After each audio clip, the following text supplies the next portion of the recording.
Good morning, everybody. How is it going? All right. Back in the studio.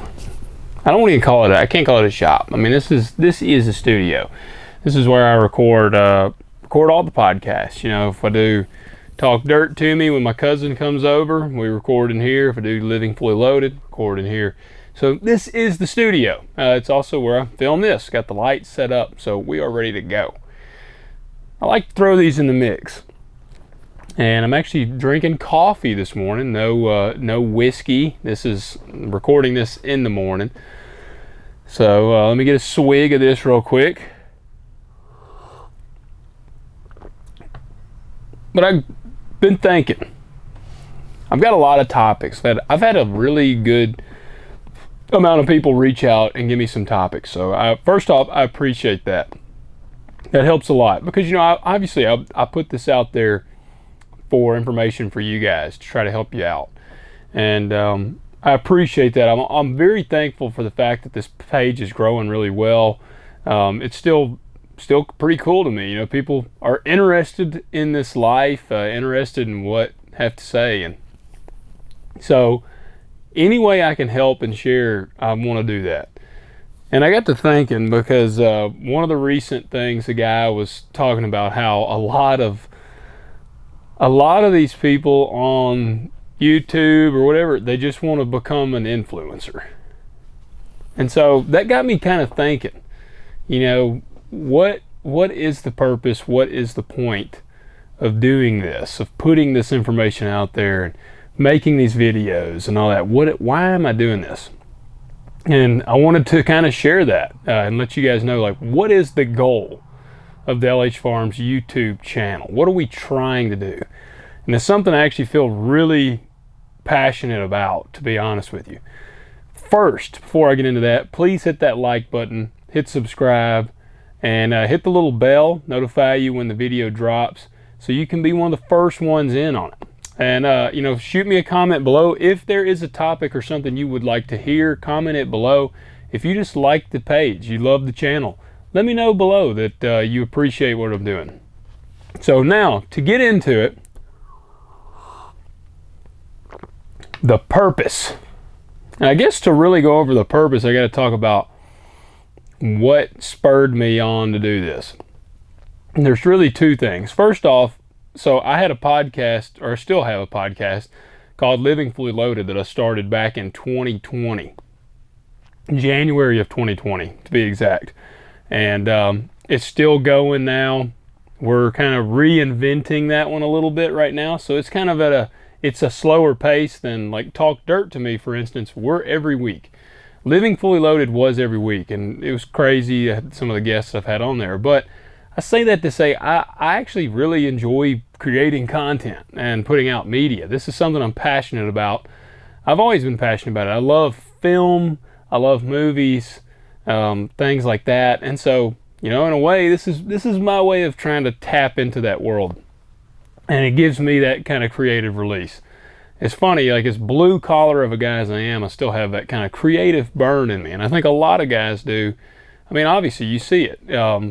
There are a lot of farmers now that are putting content out, whether it just be on social media, YouTube, whatever. So, I mean, we all kind of have that creative burn. So this is my outlet to put that out there. This gives me a way to share some of my creative thoughts. And then on the other side of it, this is kind of funny. This is something people don't talk about a lot. And I realize that that's one of the things I do feel like I do pretty well on this channel, is I will say some of the things that other people will not say. And, you know, you take a risk, you know, you ruffle feathers, make people mad. It is what it is. But I was in the little farm groups, local farm groups. I guess I'm still in them. And it never would fail, being a young guy in the game, you go to these farm groups and people would be like, you'd have your older farmers come up and they'd say, man, glad to have you here, man. What y'all are doing, it matters. We got to have younger people in the mix. We just got to get younger people here. Sounds great. You hear that, and you're like, yeah, man, we do. And then the amount of hypocrisy in that statement was kind of comical, because the same person that was saying this stuff was then turning around and renting ground out from underneath guys that were trying to get started.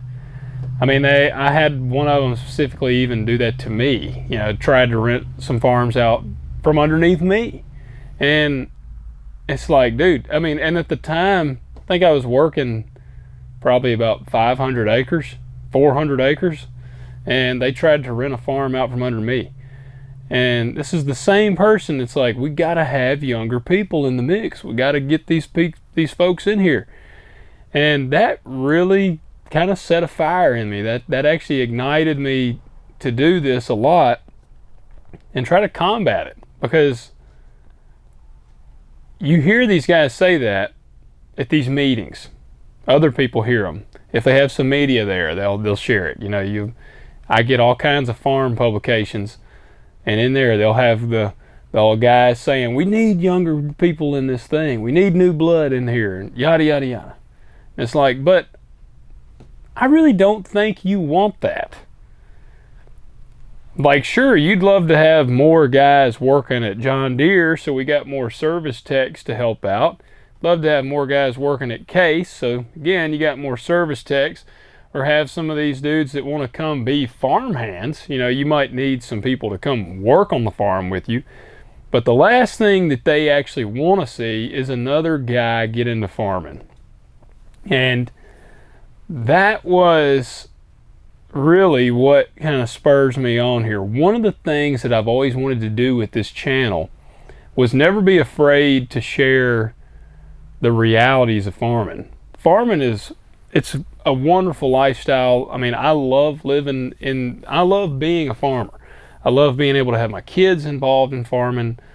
All of this stuff it's what I wanted to have my life be like. And I want people to be able to experience that. Because farming, I've said it on this show before, but farming has become this elite fraternity almost, where you're either born into it or you marry into it. That's the classic things they say about farming. You're either born into it or you marry into it. And unfortunately, that does seem to be the case most of the time. It is hard to break into farming. But that's also why I encourage guys to kind of think outside the box. Look at some of these other niche markets rather than just focusing on row crop. Because you get established over here, it's easier to kind of transition into something. But I don't know, that's a driving factor for me. I do want to see more people get into ag. Now, on having said that, I will add one caveat. Because there is only so much land. There's only so much land. That's just the truth of the matter. And, getting land, I believe, is the biggest hurdle that a guy will ever face as trying to become a farmer. I mean, financing, all that. There's so many financing options out there. Getting land, that's the hardest part. So, the one thing I would tell you to evaluate, let's say that you desperately want to be a farmer and you live in a farming area and there is a lot of farmers there. It might be worth considering, if this is something you seriously want to do, like you know without a shadow of a doubt you want to be a farmer. In all honesty, it might be something to consider relocating to somewhere that's not as heavily populated with farmers already. Now again, wherever there's farmland, there will be farmers, but some areas are going to be tougher or more, I don't know the word, they're going to be more competitive, I guess, than others. Whereas, if you move into an area and there's 5,000 acres and you have 5 farmers around there, you might have an easier chance of getting into some of that land. If you are in an area where there's 10,000 acres but there's 30 farmers around, you're going to have a hard time getting any of that land. It's going to be insanely cutthroat, and it'd be like let's say you live in a town and the town has a little town square, and there's 5 sandwich shops in that town square. Just in that little square, there's 5 sandwich shops. You're probably not going to say, you know what this town needs? It needs another sandwich shop in the town square. That's kind of how I'd look at it. So I want new blood in the game, but I want them to do it smart. You know, if you try to break into an area that is insanely populated with farmers already, I'm not saying you can't do it, but I'm saying it's going to be really tough. It's going to be a lot tougher than if you were to go to a place where maybe there's an abundance of farmland and not quite as thick on the farmers.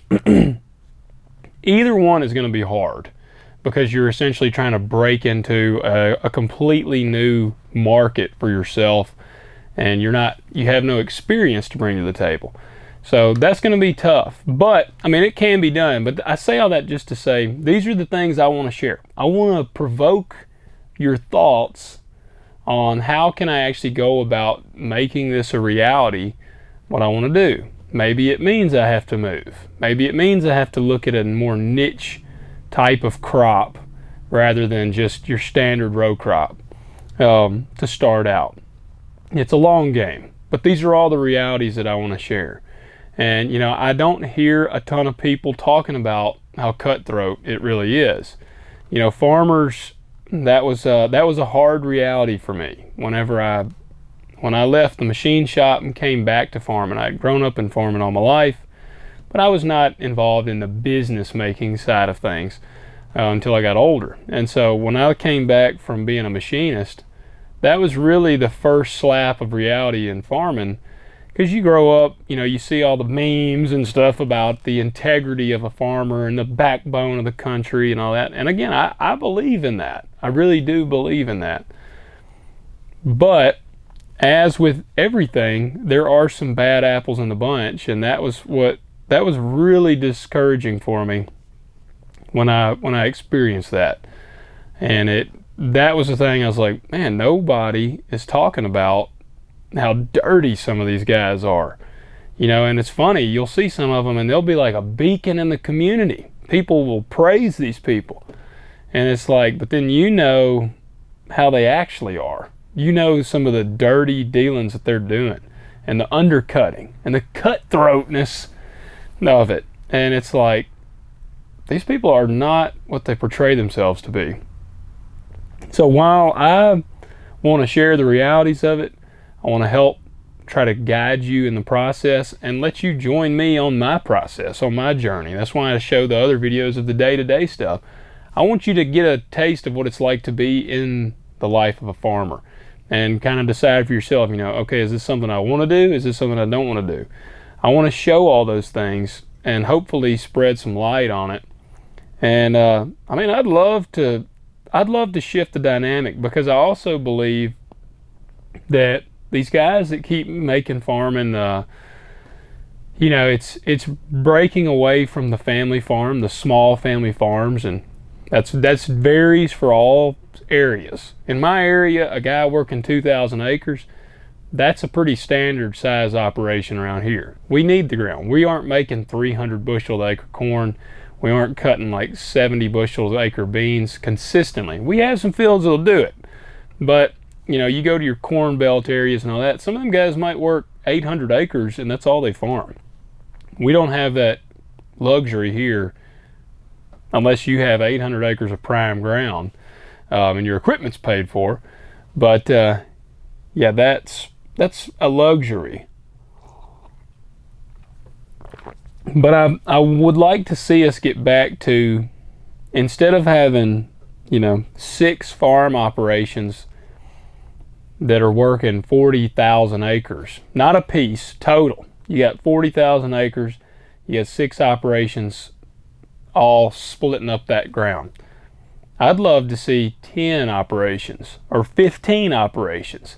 You know, let's see more farmers in it. And actually what that's going to do is it's going to make you a better farmer in that area, because you'll increase the amount of farmers. I mean, it's only going to, there will be that competitive edge that's going to add in there, because you've got guys right now, like I can speak for, in my area, we have guys around here. I mean, they're for the most part, everybody grows pretty good crops. But you've got some really big farmers around here that they cut corners, they don't spray on time. Their crops suffer because they are working too much ground.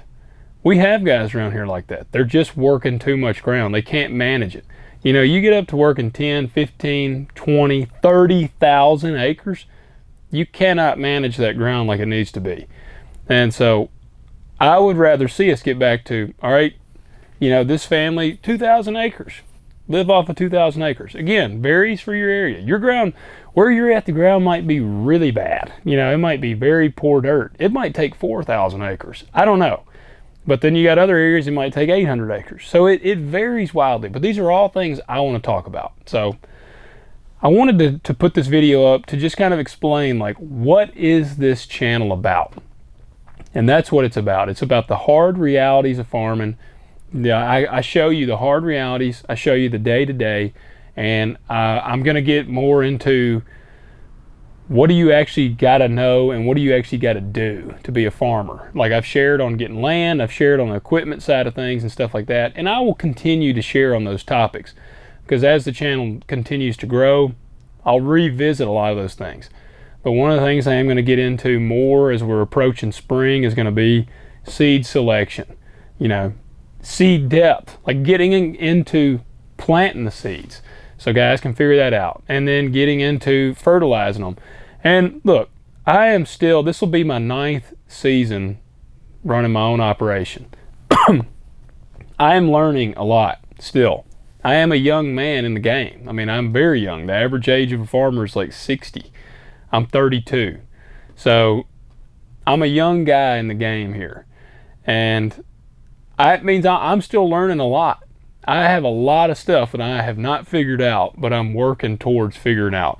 You know, I'm still wrapping my head around the different fertilizing plans. Like I rely heavily on my agronomists.